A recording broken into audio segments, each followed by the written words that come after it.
Fala galerinha, aqui é o professor Herbert Almeida, estou chegando aqui para a nossa correção das questões de Direito Administrativo do concurso do MP de Pernambuco. Questões que no cargo de técnico ministerial, que são as questões que nós vamos corrigir aqui, eu entendi que não estavam assim tão difíceis como a FCC tem feito em algumas provas. Claro, mesmo sabendo o assunto, seguindo essa nova análise, essa nova forma de elaboração da FCC, mesmo sabendo o assunto, você pode ficar em dúvida entre uma alternativa e outra. Por quê? Porque são questões com texto extenso, com questões bem interpretativas, e aí você tem que dar uma analisada, uma leitura com bastante cautela para chegar ao gabarito. Eu estou fazendo um comentário aqui antes da divulgação do gabarito da FCC, então eu estou apresentando um gabarito extraoficial. Eu acredito que em 5 questões aqui das 6, o gabarito com certeza da FCC vai ser idêntico ao nosso. Mas uma questão eu acredito que pode sair alguma coisa de divergente, tanto que a questão eu já estou mostrando para vocês como uma possibilidade de recurso e eu vou mostrar os fundamentos para vocês. Ressalto também que eu já fiz o comentário dessa prova inteira, bem detalhada em texto, lá no site do Estratégia de Concurso, então eu já vou disponibilizar lá para vocês. Lá inclusive com a análise sobre o recurso da questão que nós vamos mostrar aqui. Então já vamos para a tela, já para começar a nossa correção. Vamos avançar aqui. Primeira questãozinha, essa questão, vamos lá, chegando aqui, questão 27. Durante uma auditoria pelo próprio ente federado, foi identificada uma contratação de aquisição de software que se deu mediante a realização do pregão presencial. O que acontece aqui? Aqui é uma licitação para aquisição de software, para aquisição de um bem ou serviço de informática. Tem algumas questões sobre a natureza do software que eu não vou entrar aqui nessa seara, porque isso já é tema que lá na contabilidade se discute, no direito administrativo se discute, em vários ramos do conhecimento se discute, mas não é o momento este aqui a gente fazer essa discussão. Vamos considerar esse software como um bem ou serviço de informática. Aí aqui tem a aquisição deste software e foi realizado um pregão presencial e a equipe de auditoria alegou que não caberia pregão presencial nessa situação, que não seria este caso. E aí nós vamos analisar qual que vai ser a alternativa correta. A letra A vai falar o seguinte: procede, a análise da equipe de auditoria, procede sendo vedada a utilização dessa modalidade de licitação para aquisição de bens e serviços dessa natureza, não havendo, contudo, fundamento para anulação porque ausente prejuízo ao erário. Essa questão está errada por dois fundamentos. Primeiro, porque não existiria a vedação de utilização do pregão nessa situação, porque se ele for considerado um bem ou serviço comum, cabe sim a adoção da modalidade chamada pregão.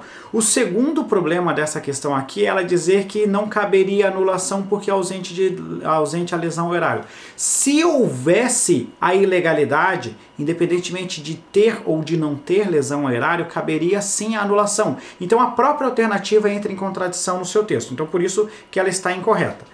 Letra B, não procede, não pode ser presumida verdadeira, não pode ser presumida verdadeira, cabendo analisar se os bens objeto da aquisição poderiam ter sido objetivamente descritos para fins de isonomia e efetiva competição, ou seja, se poderiam ser considerados de natureza comum. Esse aqui é, ao nosso ver, o gabarito da questão. O que acontece? Eu não posso presumir como verdadeira essa análise da equipe de auditoria. Por quê? Porque primeiro eu tenho que pensar o seguinte: essa situação é um bem ou serviço comum ou não é? Se for comum, cabe pregão. Se não for comum, não cabe. Então, como a questão não trouxe, se foi feita essa análise, eu não posso presumir, eu não posso partir do pressuposto de que é verdadeiro. Olha, para mim, então, eu acredito que o gabarito dessa questão vai ser mesmo a letra B, mas vamos analisar as demais alternativas.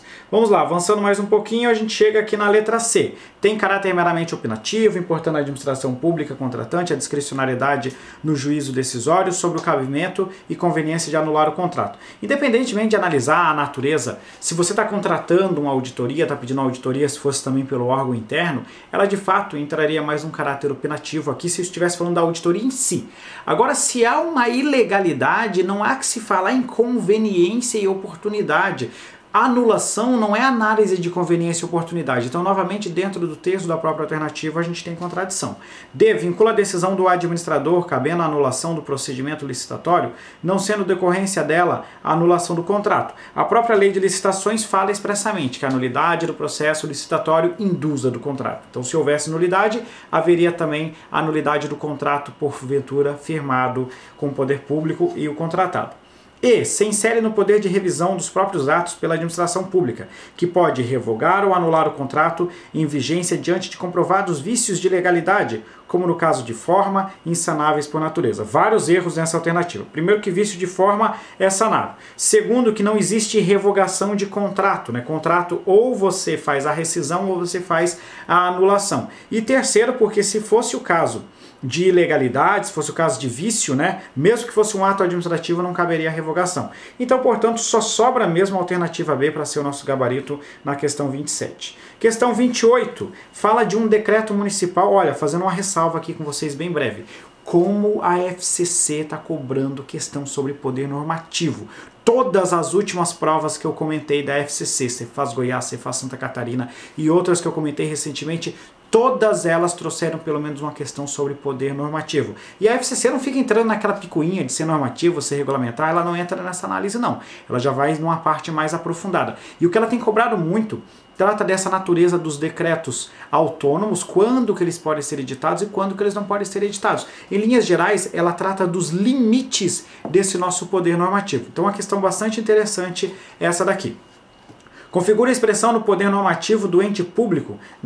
Vamos analisar primeiro o que foi que aconteceu aqui. Foi editado um decreto municipal que queria incentivar a reciclagem de lixo. Ele instituiu a concessão de prêmios e, além disso, ele trouxe aqui a possibilidade de aplicar multas para aqueles que não fizessem essa reciclagem. Então ele criou uma sanção. Criar sanção é matéria que necessariamente vai depender de lei para sua edição. Você não pode criar uma sanção por um mero decreto. Então, portanto, essa situação extrapolou o poder normativo da administração e configura aqui esse excesso e, consequentemente, esse decreto pode ser invalidado. Então, deixa eu só ir para o quadro aqui. Consequentemente, o gabarito vai ser a letra D. Configura excesso de poder normativo, já que extrapola os limites materiais admitidos para os decretos autônomos do chefe do executivo, ingressando em matéria de lei. Por quê? Porque decreto autônomo só serve para disciplinar, tratar da organização e funcionamento da administração, só que não pode ter criação nem extinção de órgãos públicos, nem aumento de despesa, e serve também para extinção de cargos ou funções desde que vagos.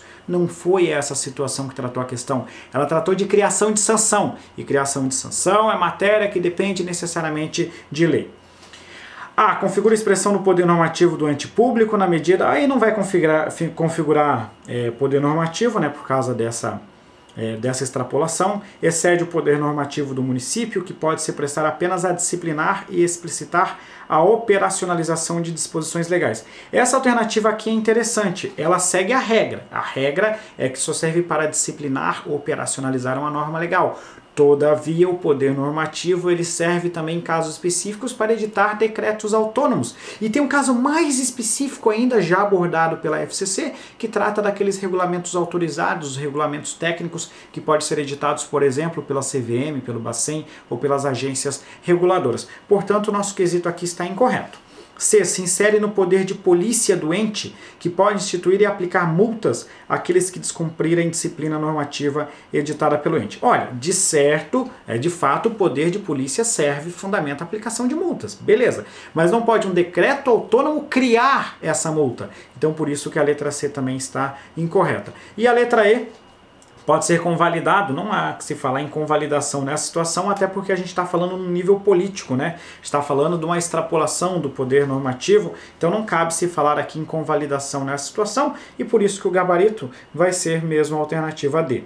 Agora mais uma questão, 29. Uma sociedade de economia mista prestadora de serviços públicos de abastecimento de água à população integra a administração indireta. Perfeito. Submetendo-se a regime jurídico de direito privado. Olha, isso aqui é uma polêmica assim da forma que cada autor trabalha.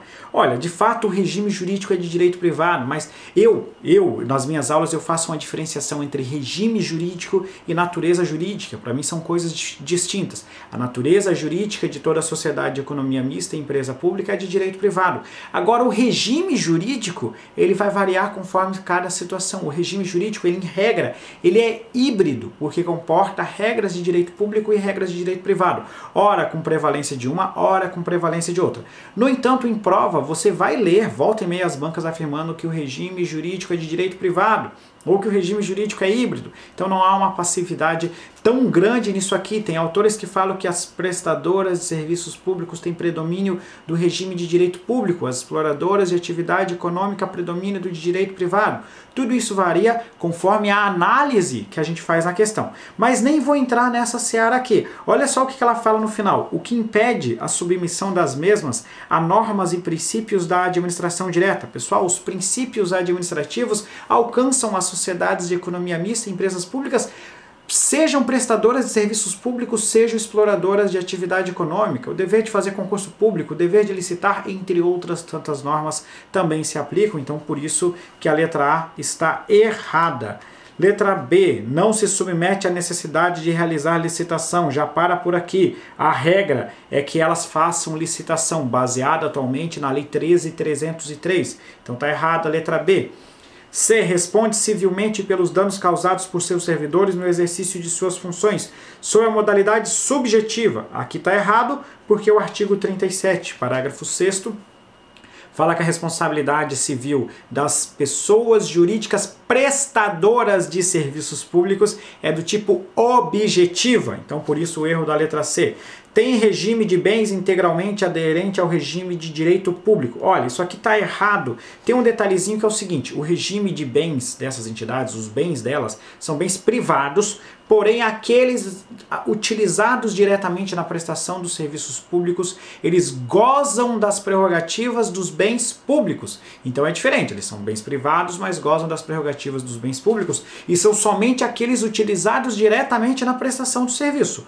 Uma concessionária de transporte público municipal, por exemplo, os ônibus iriam gozar dessa proteção, mas não são todos os seus bens, então não posso falar genericamente assim. Submete-se à responsabilidade extracontratual nos moldes da administração direta em razão do seu escopo de atuação. Qual que é o escopo de atuação? Prestadora de serviços públicos. Respondendo objetivamente pelos danos causados por seus agentes no exercício de suas funções. Gabarito é a alternativa E, pois a responsabilidade delas é objetiva nos mesmos moldes da administração direta em virtude do escopo de atuação, ou seja, prestadora de serviços públicos. Gabarito, então, letra E. Vamos avançar, questão 30. Os servidores que integram o corpo funcional de autarquias e fundações podem praticar atos que acarretem responsabilidade civil às pessoas jurídicas que representam, o que não afasta a possibilidade de responsabilização pessoal na esfera administrativa e civil,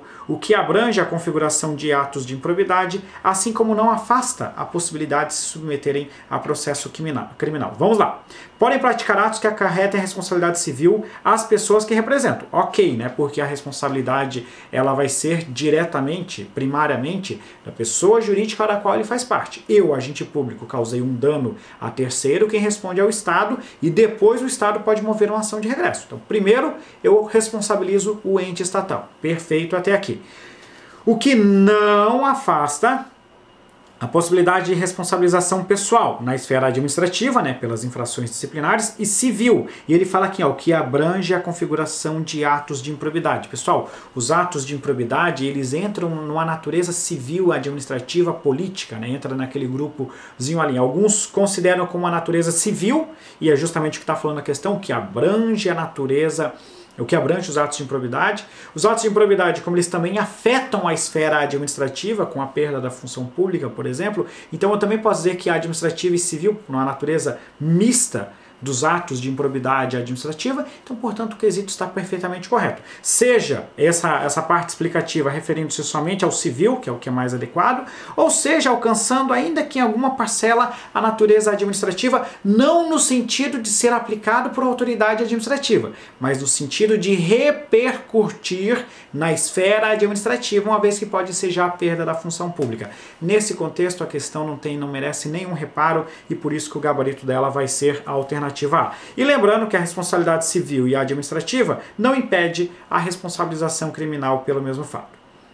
B. Enquadram-se no conceito legal de agente público para fins de caracterização de improbidade, admitindo-se, no entanto, em relação aos mesmos, tipificação somente nas hipóteses dolosas. Está errado porque lesão ao erário admite culpa. podem configurar como sujeitos passivos de ação de improbidade, em qualquer das modalidades tipificadas como tal, sendo desnecessário comprovação de dolo para a comprovação das mesmas. Está errado porque aí já vem o inverso da alternativa anterior. Enquanto o que causa lesão admite culpa, os demais somente admitem dolo. Então não posso generalizar nem na B e nem na letra C. Então está errado também.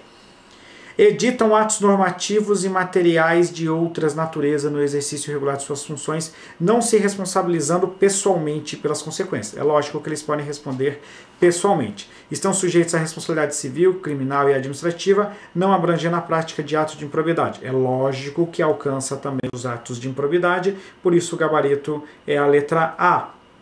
31, é aqui que para mim vai caber, será possível a interposição de recurso nessa questão. Para mim o gabarito vai ser a alternativa B, vou explicar por quê. Deve ser analisado sob o prisma qualitativo e quantitativo. Se você pegar o artigo 61.1 da lei de licitações, letra A, modificações qualitativas, letra B, modificações quantitativas. Qualitativa, especificação do objeto. Quantitativa, alteração da quantidade dos quantitativos contratados. Neste último caso, estabelecidos expressamente na lei, os percentuais legais distintos para... esquece o distintos aqui, lê o resto. Percentuais legais para majoração ou supressão do valor do contrato, cuja aceitação é obrigatória pelo contratado. Por isso aqui está tudo certo. Por que para mim está errado? Porque o percentual, por que eu vou dizer que vai caber recurso? Porque o percentual, em regra, é o mesmo, tanto para majoração quanto para supressão. É 25% para mais ou 25% para menos.